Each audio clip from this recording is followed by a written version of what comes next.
Hello and welcome to my video tutorial on how to use Algodoo to teach law of conservation of energy. Alright, so the first thing, this is Algodoo.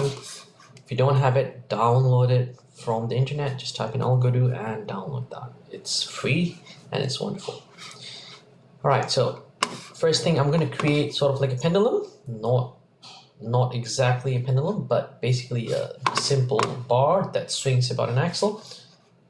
So the first thing you do is go to File, New Scene, choose any scene. This is what I've chosen. At the bottom there is a plane. I don't need that. If you need a ground, you can have that, but we don't need it at this point. Erase that. Now I'm going to use this rectangular block. I'm going to draw a simple block like that. Don't worry too much about the dimensions. And then I'm going to create an axle. So it's going to rotate about the axle. Okay, so this is a pendulum.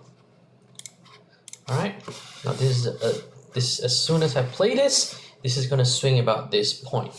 All right. But before I swing this, start the pendulum moving, I'm going to decide to plot. Okay, certain things out. Okay. You've got x-axis time. I'm going to change the things in the y-axis. So I'm going to click on y-axis. I'm now gonna click on energy. So I want to see the total sum of energy. Okay, with time and as well as the kinetic energy. There should be an option for potential energy, but I don't see it now. So energy sum and kinetic energy. Okay, probably because I've turned it. So the moment I turn on gravity down here, you see the apple sign. Then you have an option to add in potential gravitational energy. So with time, I'll see the changes in kinetic energy, gravitational potential, and the total energy. So let's start it. Let's get it started. All right. This is air friction. I'm going to turn it off. I'm imagining this is a vacuum. So just imagine there's a vacuum and see how your energy changes. So play. Okay. And let's have a look at what's happening. So this is basically going back and forth. It started its motion, oscillating motion. And look at this curve, all right? This is wonderful. Now, this is total energy. See how that stays consistent? All right, your total energy is the same all the way. That's about 78 joules down here. Okay, now this is the sum of your gravitational potential energy plus your kinetic energy. Okay, that will add to 78. So this is about 40. One of them is about 40. The other one is about 38.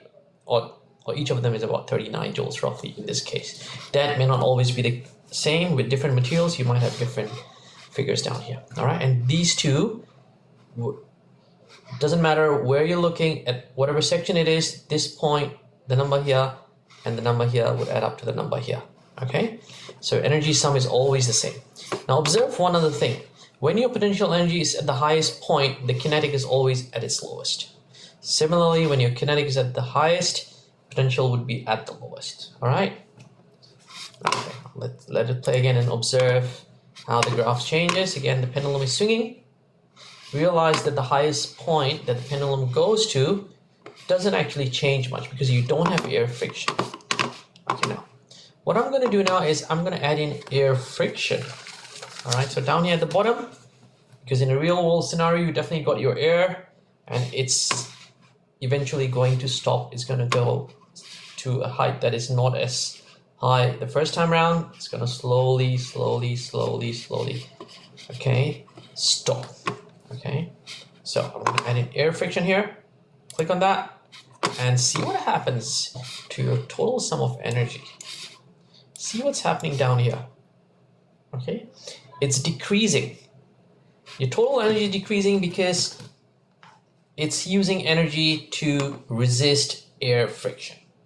All right, so there is energy loss down there. All right, now, one more thing I want you to observe is what happens when the material changes. All right, so I'm going to pause this for a tick. All right, so if you right click on that, go to material, and then you can choose different materials down here. So you've got default, which is the default material now. I don't know what that is. And then you can choose different materials. Let's choose one which has higher mass. So go for wood, that's lower. We had about 2.7. So if we choose steel, that's 10 kilograms. That's about 4 times higher than what we had just now.